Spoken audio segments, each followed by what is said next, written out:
பிள்ளைகள் ஒருத்தரும் கால விடலையா?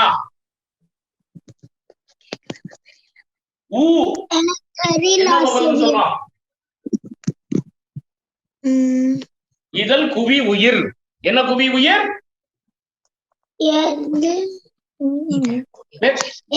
குவி உயர். இதழ் குவி உயிர். என்ன உயிர்? என்ன உயிர்? இதழ் விரிவு. இதழ் விரி உயிர். அன்ரவுண்டட் வவ்வல். சொல்லுங்க பாப்பா, என்ன ரவுண்டட் வவ்வல்? அன்ரவுண்டட் வவ்வல். அன்ரவுண்டட் வவ்வல். இ இ ஏ ஏ. அன்ரவுண்டட் வவ்வல் எது எது? 4 சொல்லுங்க பாப்பா.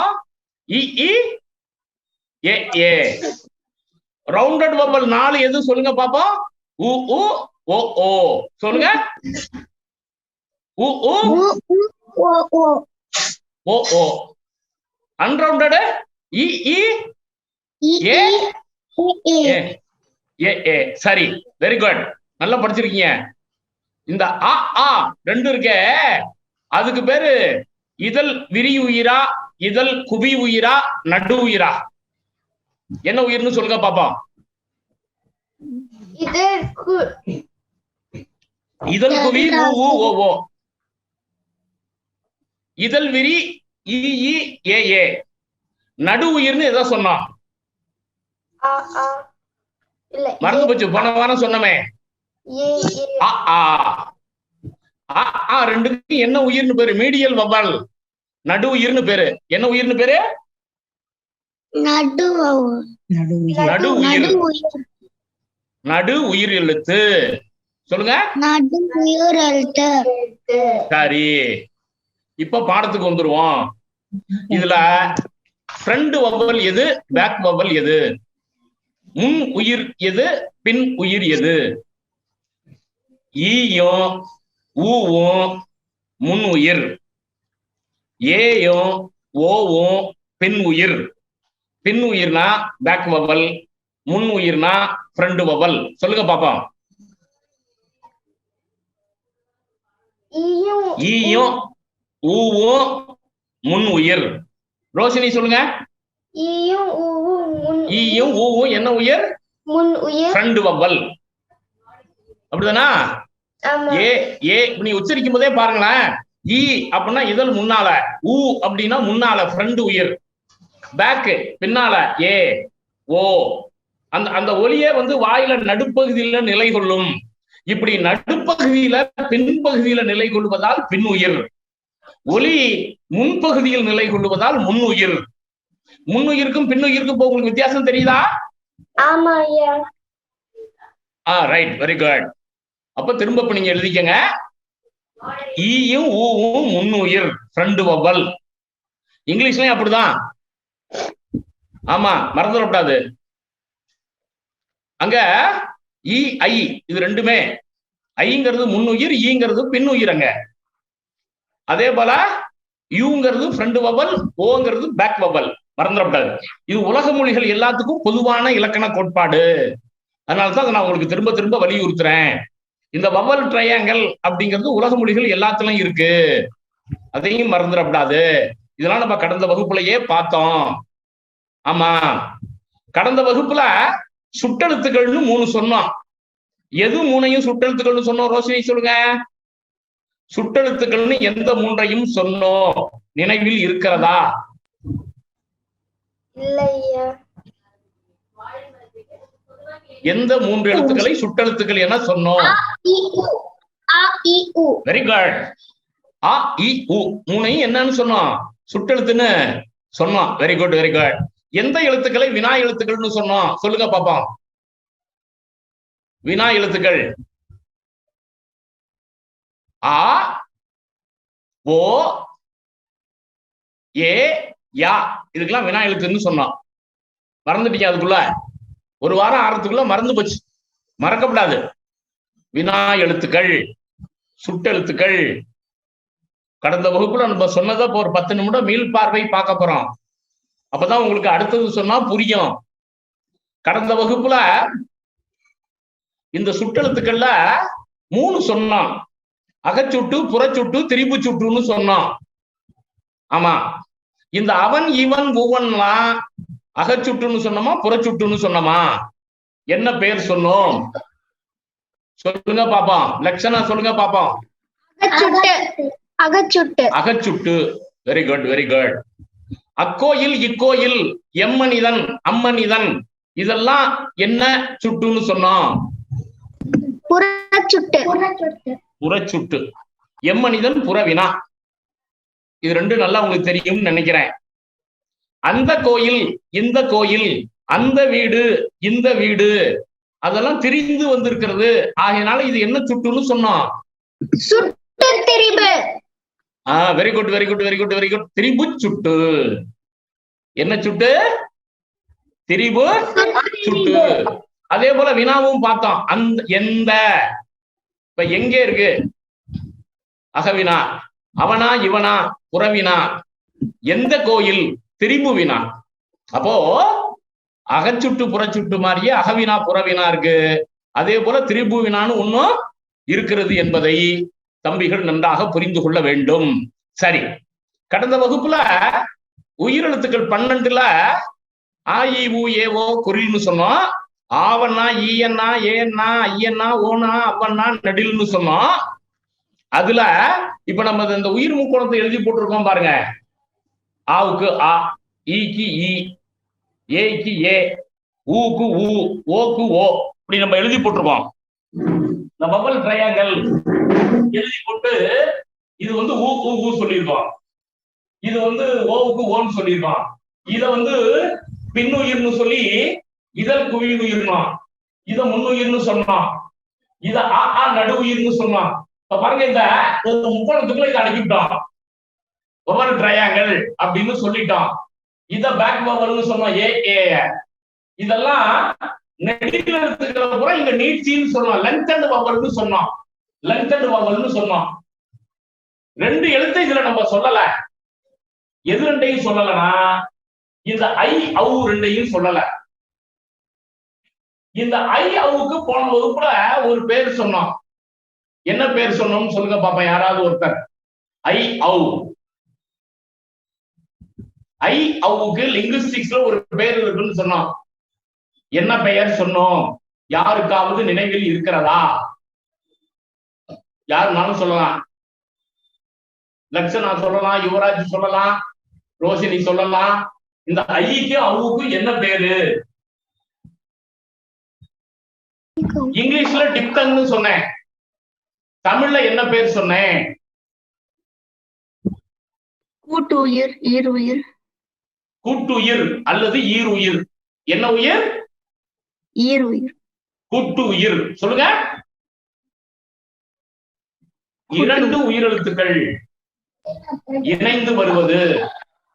இரண்டு உயிரெழுத்துக்கள் இணைந்து வருவதால் அது கூட்டுயிர் எனப்படும். இது உலகத்து மொழிகள் எல்லாத்திலும் இருக்குன்னு சொன்னேன். இன்னும் சில ஆப்பிரிக்க மொழிகள்ல 4-5 உயிரெழுத்து கூட ஒன்னா வரும். அதுக்கு மல்டிதன்னு பேரு. மல்டிதன்னா பல உயிர்கள் சேர்ந்து வருவதுன்னு அர்த்தம். 2-3 உயிரெழுத்துக்கள் சேர்ந்து ஒரு உயிரெழுத்தா வருகிற மொழிகள் உலக மொழிகள்ல இருக்கின்றன. தமிழ்ல அப்படி இல்ல. இத சான்ஸ்கிரிட்ல சந்தியகரம்னு சொல்லுவான். ஐ அவு.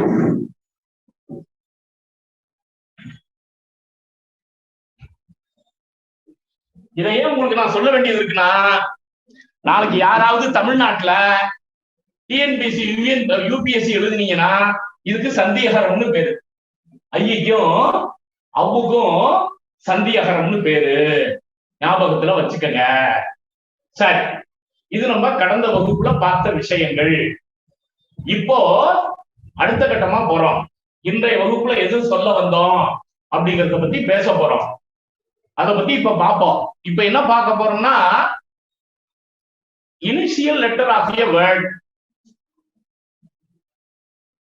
Finishing letter of a word, சொல்லினுடைய முதல் எழுத்து, சொல்லினுடைய கடைசி எழுத்து.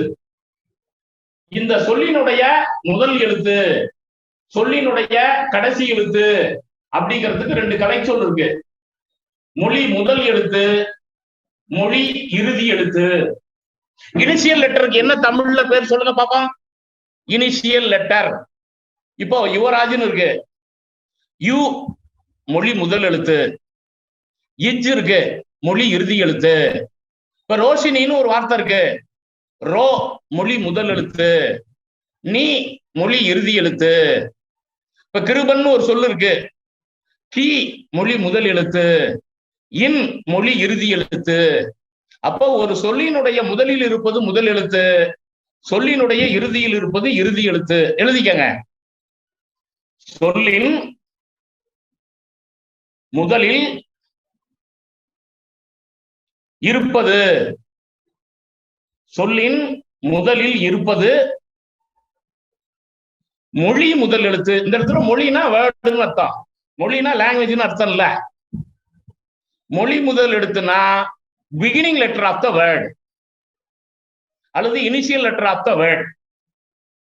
சொல்லினுடைய முதல் எழுத்து. இப்ப கருணாகரன் அப்படிங்கிறதுல மொழி முதல் எழுத்து எது, மொழி இறுதி எழுத்து எது? ரோஷினி சொல்லுங்க பாப்போம். கருணாகரன்ங்கிற சொல்லுல மொழி முதல் எழுத்து எது, மொழி இறுதி எழுத்து எது? வந்து மொழியின் முதல் எழுத்து, வெரி குட். வந்து கடைசி எழுத்து, மொழி இறுதி எழுத்து. மொழி இறுதி எழுத்து. நீங்க கடைசி எழுத்து அப்படிங்கிறது கலோக்கியல் டயலெக்ட், மொழி இறுதி எழுத்துங்கிறது கிராமட்டிக்கல் டெக்னிக்கல் டேர்ம். எப்பவுமே நீங்க கிராமட்டிக்கல் டெக்னிக்கல் டேர்ம் தான் சொல்லணும். மொழி முதல் எழுத்து, மொழி இறுதி எழுத்து. இப்போ ஒரு வார்த்தை உங்களுக்கு நான் சொல்றேன். தமிழ் சுடர்னு ஒரு தொடர் இருக்கு. இந்த தமிழ் சுடர் அப்படிங்கிற தொடர்ல மொழி முதல் எழுத்து எது, மொழி இறுதி எழுத்து எது? கிருபன் சொல்லுங்க பாப்போம், அல்லது யுவராஜ் சொல்லுங்க பாப்போம். தமிழ் சுடர் என்பதில் மொழி முதல் எழுத்து எது, மொழி இறுதி எழுத்து எது? மொழி முதல் எழுத்து தா, மொழி இறுதி வெரி குட், வெரி குட். சரி, இப்ப அடுத்த கட்டமா அதுக்கு மேல போறோம். அடுத்த கட்டமா எப்படி போறோம் அப்படின்னு கேட்டீங்கன்னா, இந்த மொழி முதல் எழுத்து மொழி இறுதி எழுத்துல மொழி முதல் உயிர், மொழி இறுதி உயிர், மொழி முதல் மெய், மொழி இறுதி மெய் அப்படிங்கறத நோக்கி இப்ப நம்ம போறோம். இப்போ உங்களுக்கு நான் 4 சொற்கள் எழுதி போட்டிருக்கேன். அந்த 4 சொற்களை நல்லா கவனிச்சீங்கன்னா, அழகன்னு ஒரு வார்த்தை, அழகின்னு ஒரு வார்த்தை, மண்மகள்னு ஒரு வார்த்தை, மணிமொழின்னு ஒரு வார்த்தை, 4 சொற்கள் இருக்கு. இந்த 4 சொற்கள்ல அழகன்கிறதுல மொழி முதல் எழுத்து எது, மொழி இறுதி எழுத்து எது? அழகன் யாராவது ஒருத்தர் சொல்லுங்க.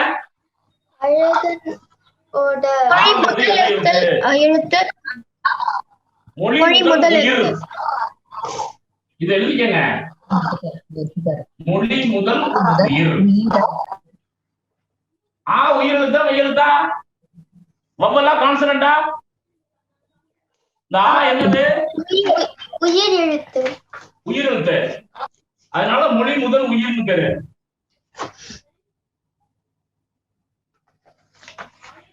இங்க பாருங்க, இதுக்கு மெய் ஈறுன்னு பேரு.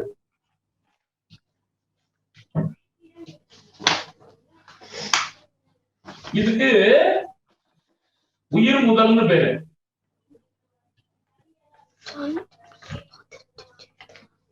உயிர் முதல்னா முதலில் உயிரெழுத்து இருக்கிறது, இறுதியில் மெய்யெழுத்து இருக்கிறது. இப்படி முதலில் இருப்பதால் இதுக்கு உயிர் முதல்னு பேரு. அழகன்கிற சொல்ல நுட்பமா கவனிக்கிறோம். அப்படி அதை பாக்குறப்போ இத உயிர் முதல்னு சொல்றோம், இத மெய்யீறுன்னு சொல்றோம். இப்ப அழகின்னு ஒரு வார்த்தை இருக்கு, இத உயிர் முதல்னு சொல்றோம், இத உயிரீறுன்னு சொல்றோம்.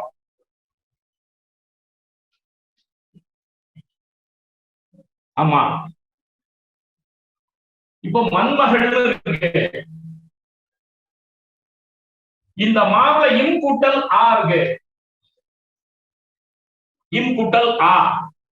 இம் கூட்டல் ஆ இருக்கிறதுனால இத மெய் முதல்னு சொல்றோம். இங்க இல்லு இருக்கு, இது மெய்யெழுத்து, அதனால இத மெய்யீறுன்னு சொல்றோம். ஆமா, இப்ப மணிமொழின்னு வார்த்தை இருக்கு, மா இதுல இம்மு இருக்கு, இதுக்கு மெய் முதல்னு பேரு.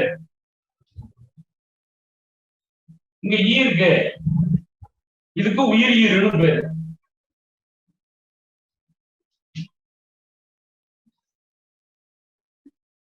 நல்ல ஒரு தடவை கவனிக்கணும்.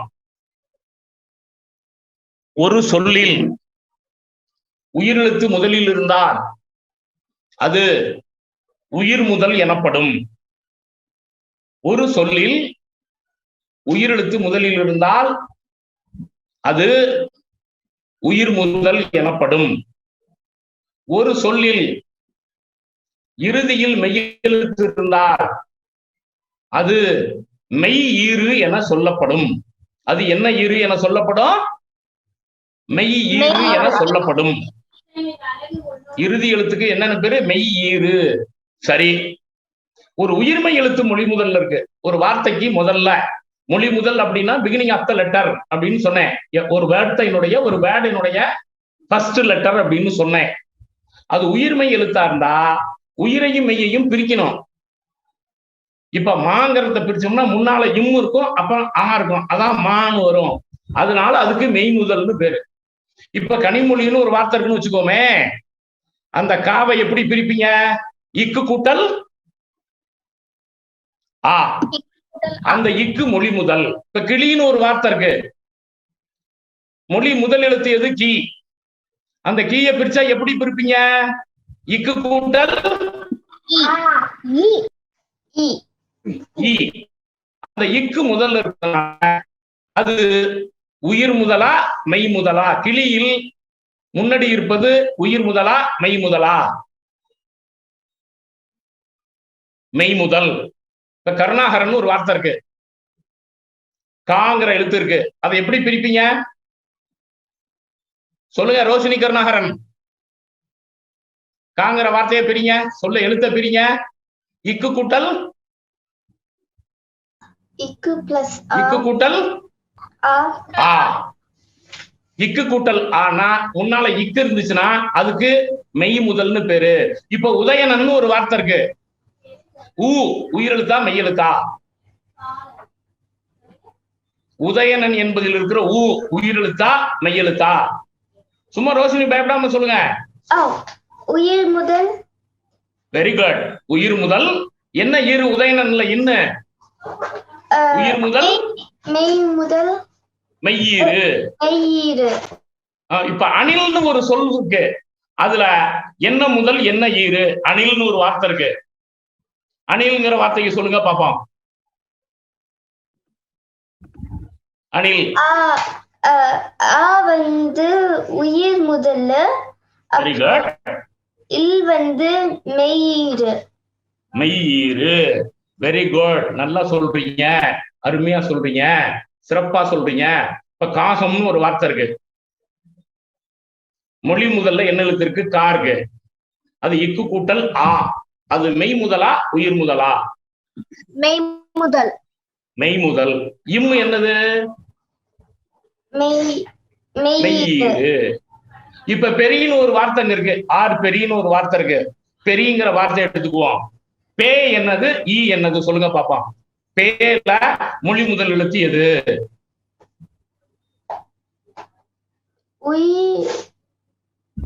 இப்பு. இப்பு உயிரெழுத்தா மெய்யெழுத்தா? மெய்.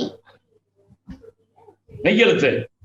ரீ பெரியல ரீ இருக்கு, அது மெய்யீரா உயிரீரா? பெரியங்கிறது மெய்யீரா உயிரீரா? மெய்யீறு.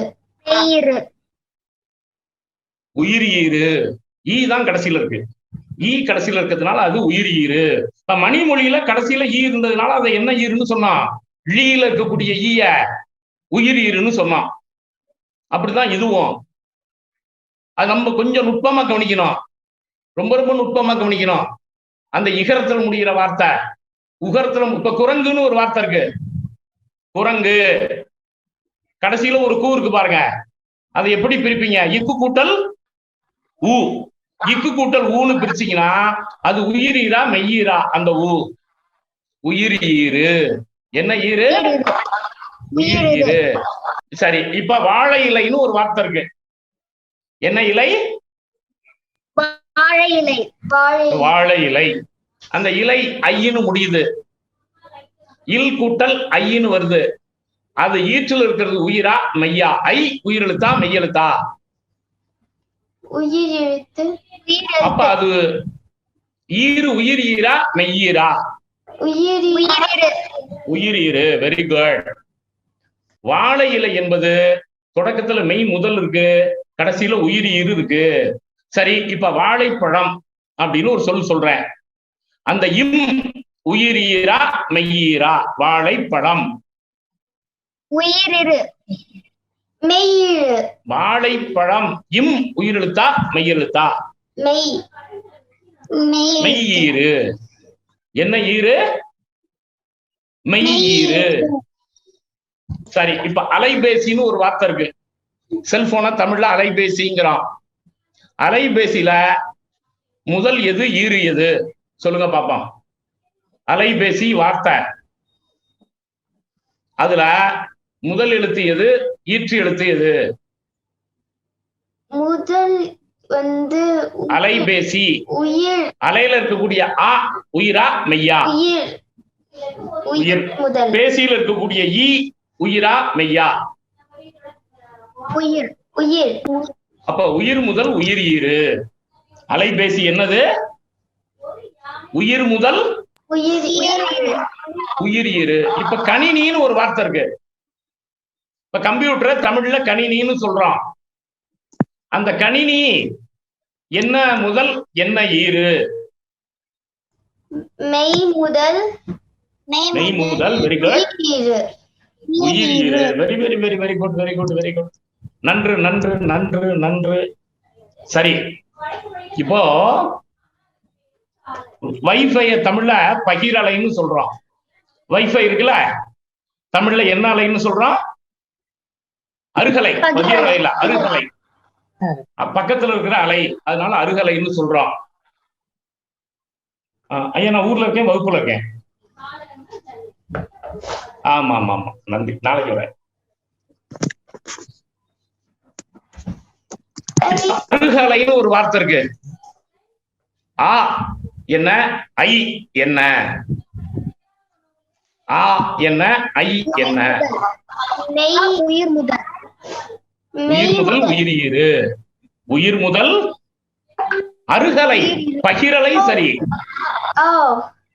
நான் சொன்னது அருகலை. ஆ உயிர் முதல் உயிர் ஈரு.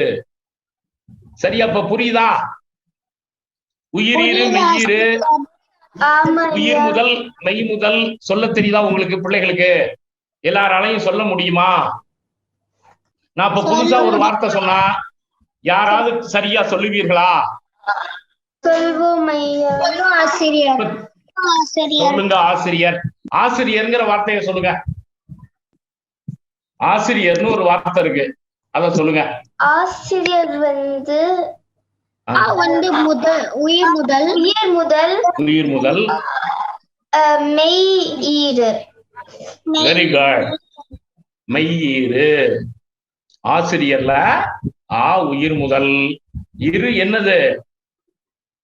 சரி, இப்போ அடுத்த கட்டத்தை நோக்கி நம்ம போறோம். இப்ப அடுத்த கட்டத்தை நோக்கி எப்படி சொல்றோமோ பாருங்களேன். இப்ப பாருங்க, இப்போ தமிழரசின்னு ஒரு வார்த்தை உங்களுக்கு எழுதி போட்டிருக்கேன்.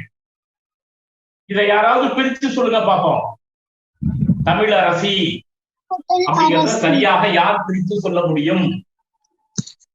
தமிழ் கூட்டல் அரசி. Very good. தமிழ் கூட்டல் அரசி. அரசி. இப்போ எந்த ஈரும் எந்த முதலும் சேர்ந்து நகரமாக மாறியது? தமிழ் கூட்டல் அரசி. நல்லா அழகா சொன்னீங்க. எந்த ஈரும் எந்த உயிரும் சேர்ந்து தமிழ் கூட்டல் அரசி தமிழ் அரசி என மாறியது? சொல்லுங்க பாப்போம்.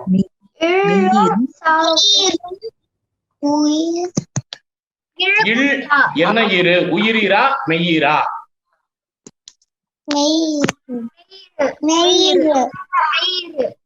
மெய்யீரும்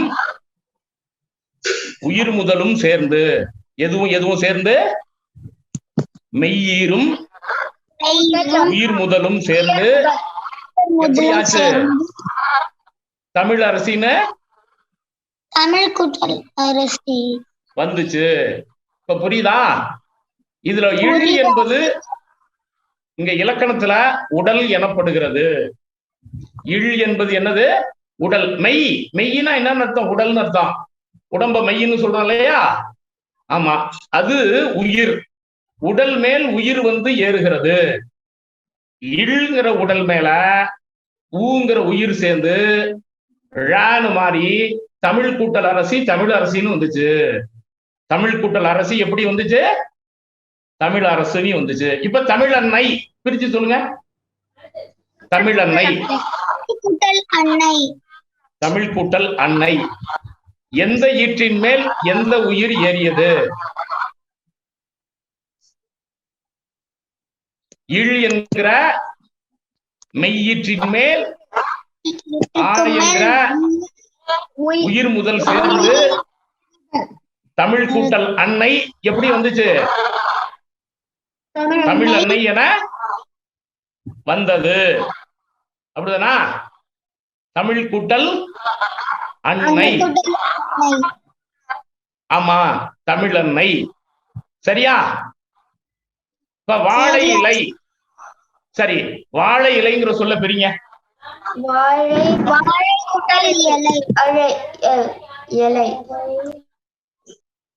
வாழை இலை சொல்ல பிரிச்சு எழுதுங்க.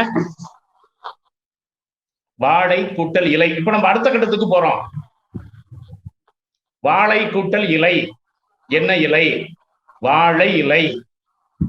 இந்த வாழைக்கு இலைக்கும் இடையில புதுசா ஒரு எழுத்து உருவாகிருக்கு. அந்த எழுத்துக்கு பேரு என்ன? சொல்லுங்க ரோஷினி. வாழை கூட்டல் இலை இடையில புதுசா ஒரு எழுத்து உருவாகி இருக்கு. அது என்ன எழுத்து?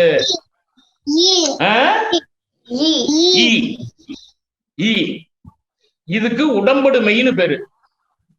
எழுதிக்கங்க, உடம்படு மெய்.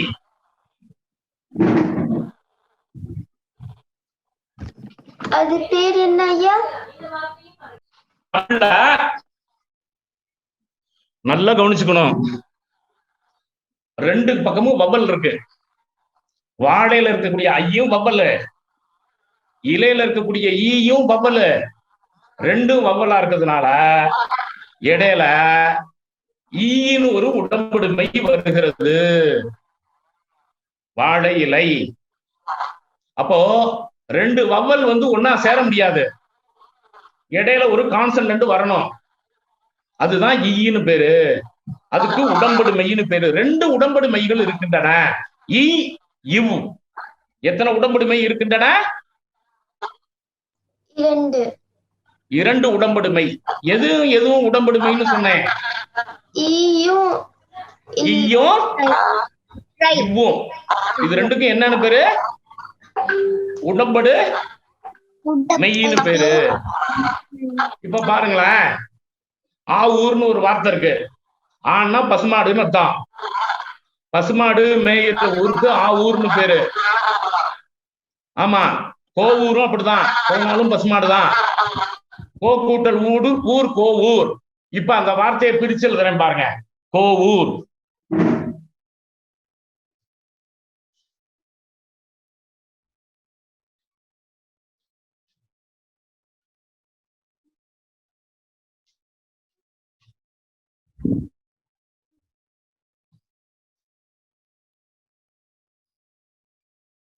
இப்போ ஆவூர் கோவூர்ங்கிற ரெண்டு வார்த்தையை பாத்தீங்கன்னா, இந்த முன்னால ஒரு வார்த்தை இருக்குல்ல கோனு, முன்னால ஒரு வார்த்தை இருக்குல்ல ஆணு. வாழை இலையில வாழைன்னு முன்னால ஒரு வார்த்தை இருக்குல்ல, அதுக்கு ஒரு தனி பேர் இருக்கு. அதுக்கு நிலைமொழின்னு பேரு. எழுதிக்கங்க, நிலைமொழி. நிலைமொழினா அந்த பிளஸ் குறிக்கு முன்னால் இருப்பது. நிலைமொழினா கூட்டல் குறிக்கு முன்னால் இருப்பது. வருமொழினா கூட்டல் குறிக்கு பின்னால் இருப்பது வருமொழி. இப்ப நீங்க ரெண்டு வார்த்தையை தெரிஞ்சுக்கிட்டீங்க, நிலைமொழி வருமொழி. என்ன ரெண்டு வார்த்தையை தெரிஞ்சுக்கிட்டீங்க? நிலைமொழி வருமொழி. இப்ப கந்தசாமின்னு ஒரு வார்த்தை இருக்கு. கந்தன் கூட்டல் சாமின்னு அதை பிரிக்கிறோம். இதுல கந்தன் கூட்டல் சாமியில எது நிலைமொழி எது வருமொழி?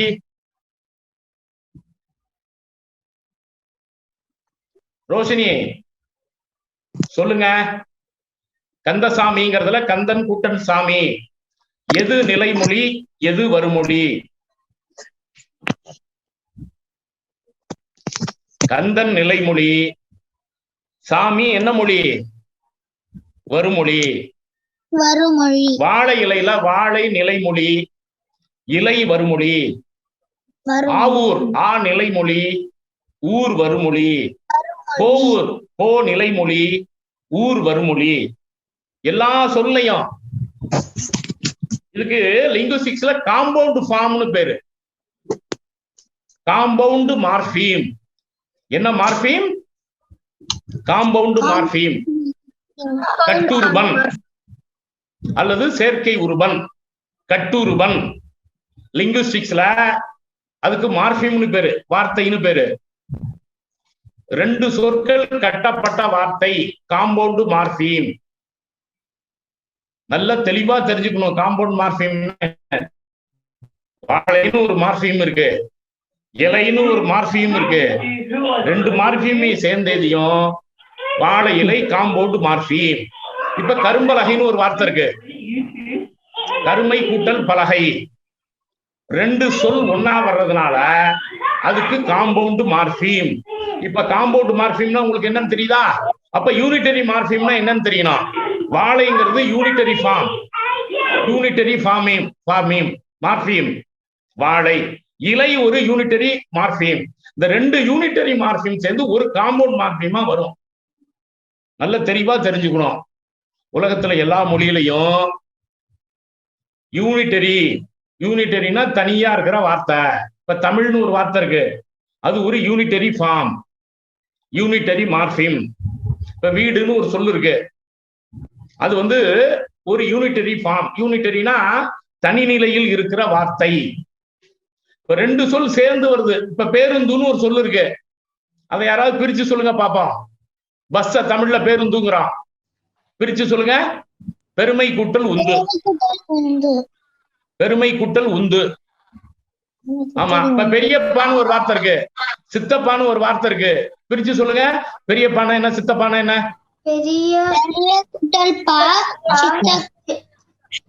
பெருமை கூட்டல் அப்பா. நம்ம அப்பாவோட வயசுல அவரு பெரியவர். பெருமை கூட்டல் அப்பா பெரியப்பா, சிறுமை கூட்டல் அப்பா சித்தப்பா. சித்தப்பா காம்பவுண்ட் ஃபார்ம். இப்ப சின்னம்மா பெரியம்மா, பிரிச்சு சொல்லுங்க. சின்னம்மாவையும் பெரியம்மாவையும் பிரிச்சு சொல்லுங்க. கூட்டல் அம்மா, பெரிய கூட்டல் அம்மா இல்ல, பெருமை கூட்டல் அம்மா. அம்மா. சின்ன கூட்டல் அம்மா இல்ல, சிறுமை கூட்டல் அம்மா. வயசுல சிறியவங்க நம்ம அம்மாவோட.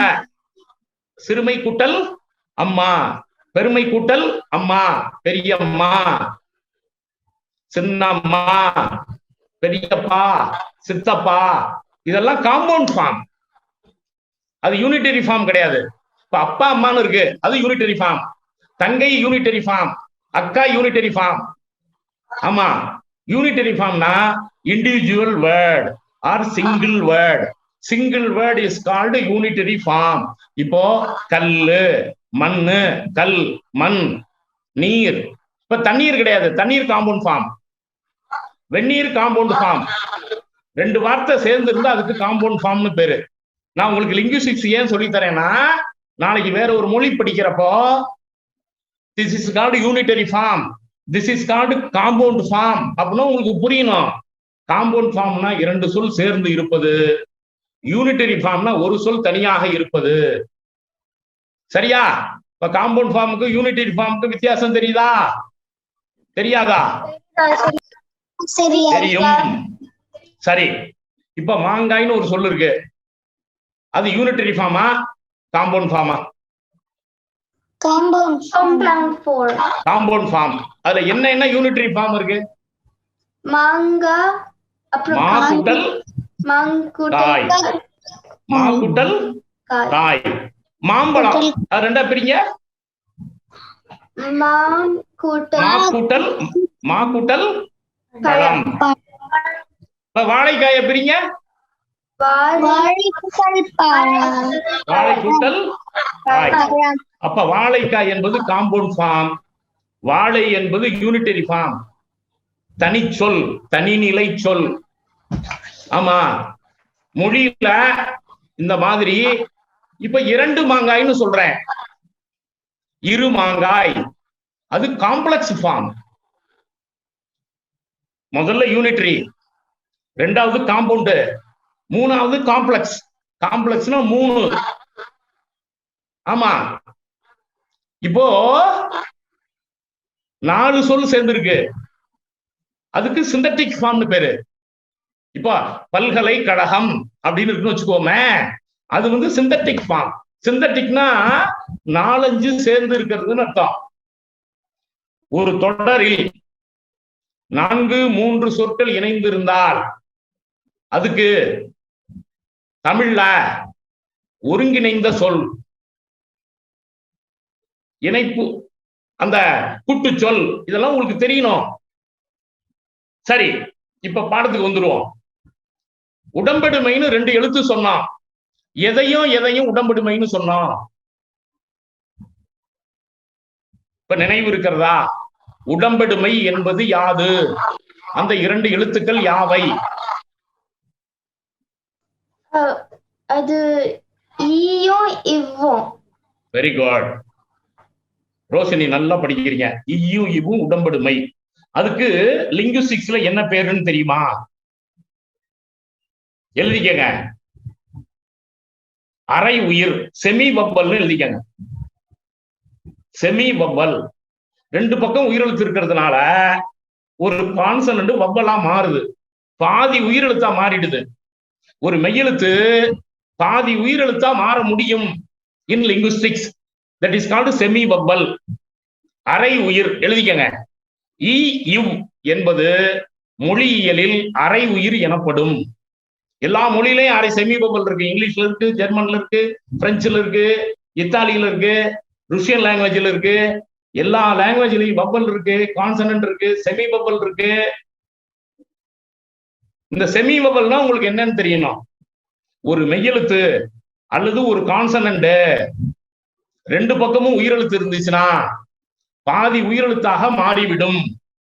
அப்படி ஒரு மெய்யெழுத்து பாதி உயிராக மாறிவிட்டால் அதுக்கு செமி பப்பல் என்பது பெயர். தமிழில் இ யு என்கிற 2 செமி பப்பல் உண்டு. எத்தனை செமி பப்பல் உண்டு? 2. என்ன என்ன என்ன என்ன? 2. ஈயும் ஈயும் ஈயும் இவ்வும். இ யு 2க்கும் என்ன பப்பல்னு பேரு? செமி பப்பல்னு பேரு.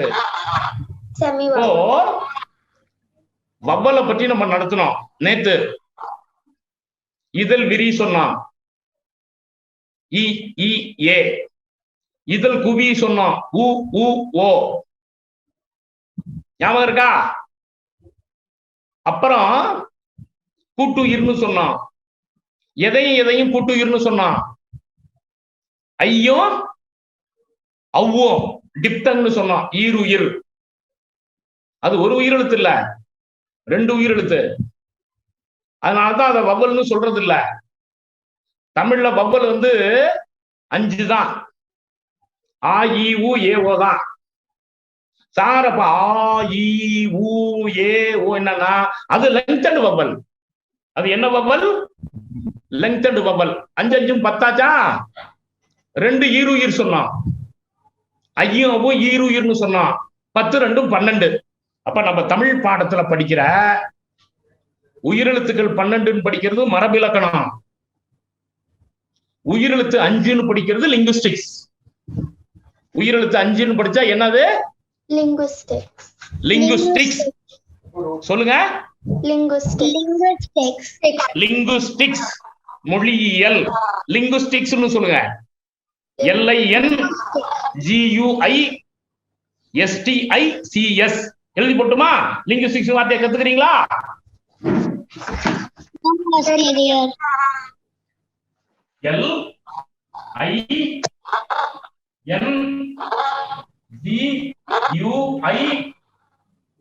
LINGUISTICS linguistics.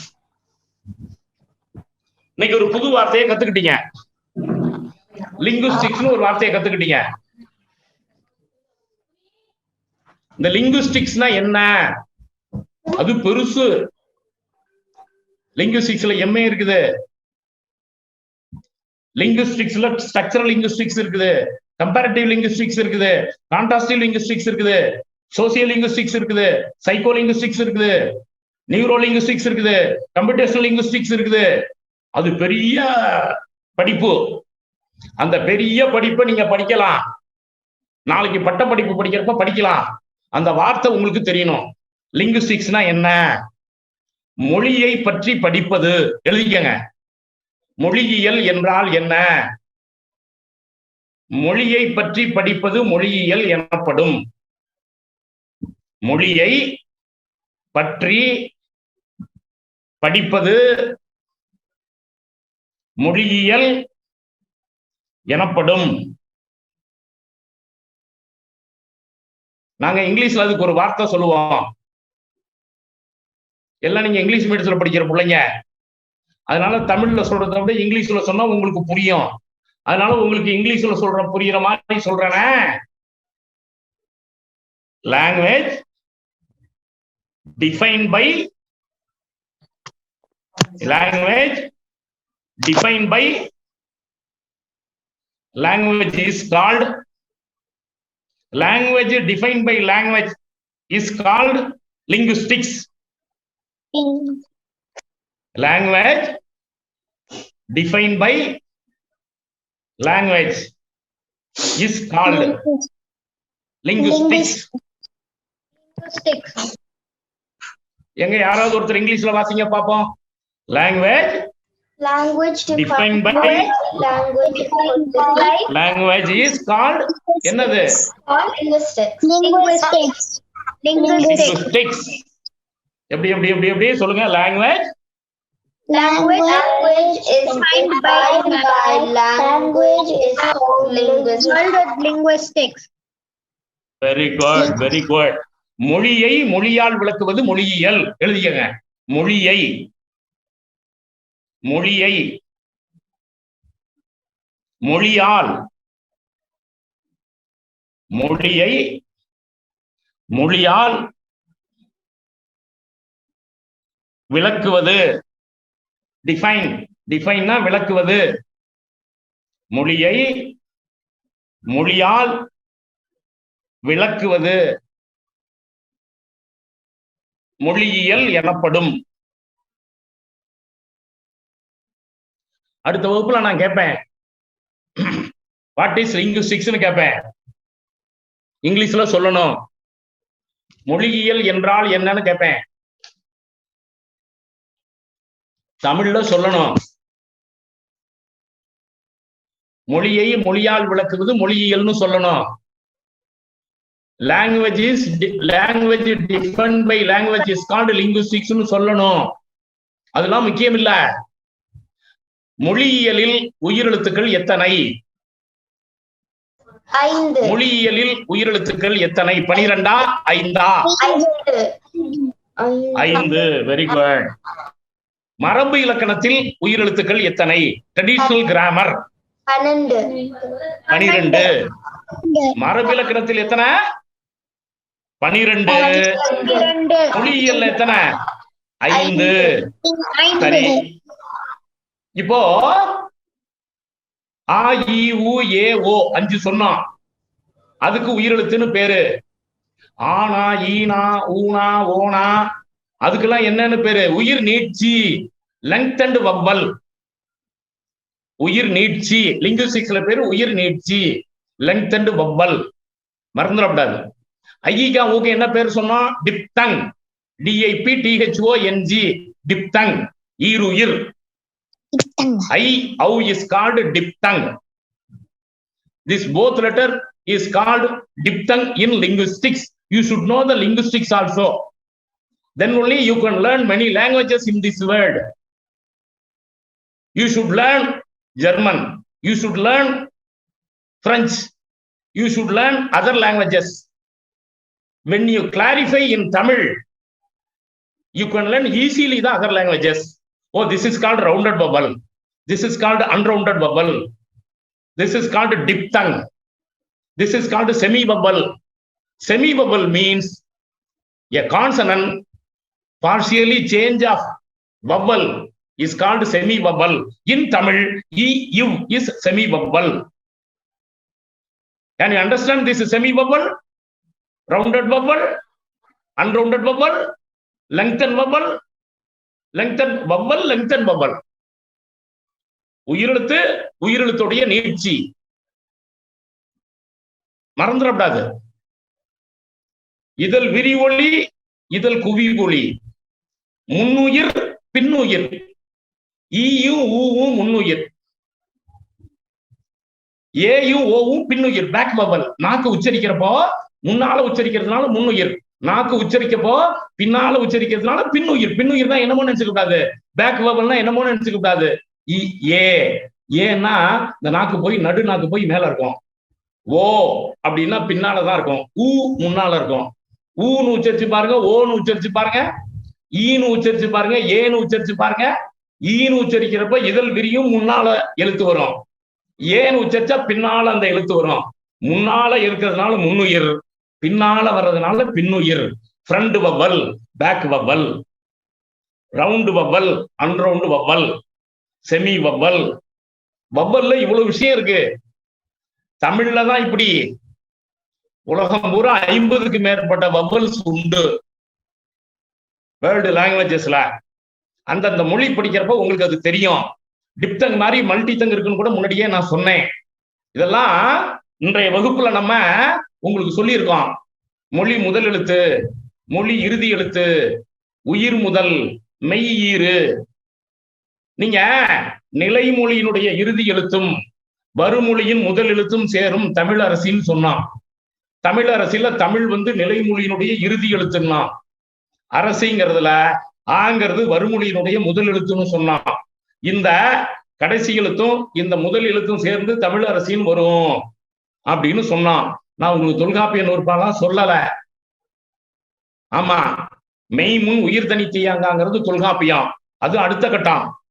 உடல் மேல் உயிர் ஒன்றுவது இயல்பே, அது நன்னூல், அது அடுத்த கட்டம். நான் எடுத்தெடுப்புல உங்களுக்கு நூற்பாவெல்லாம் சொல்லி மிரட்டல. முதல்ல நீங்க புரிஞ்சுக்கணும், புரிஞ்சுக்கிட்டா போதுமானது. அது லிங்குவிஸ்டிக்ஸ் வழியா புரிஞ்சுக்கணும்.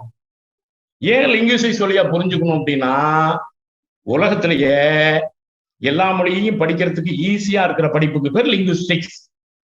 இப்ப நான் படிச்ச சொன்னதுக்கு பேரெல்லாம் முதல்ல இதுக்கெல்லாம் பொனீம்னு பேரு, பொனாலஜின்னு சொல்லுவான்.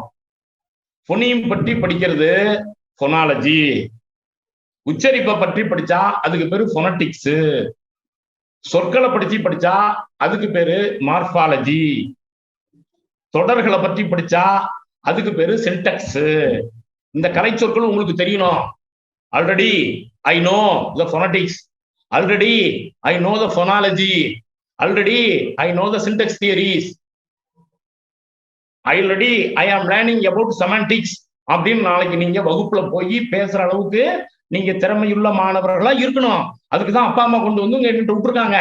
நீங்க தமிழ் மட்டும் படிச்சா பத்தாது, இது ஆங்கிலத்து வழியா தொல்காப்பியத்தை சொல்ல தெரியணும். நீங்க ஜெர்மன்ல, பிரிட்டன்ல அங்கெல்லாம் தமிழ் இலக்கணத்தை இப்படி நீங்க இங்கிலீஷ்ல டீச் பண்ணீங்கன்னா உங்களுக்கு மாசம் 5 லட்சம் 6 லட்சம் சம்பளம் தர்றான். அதுக்கு வாத்தியார தேடுறான். அதுக்கு நீங்க தயாராகணும் இப்பவே.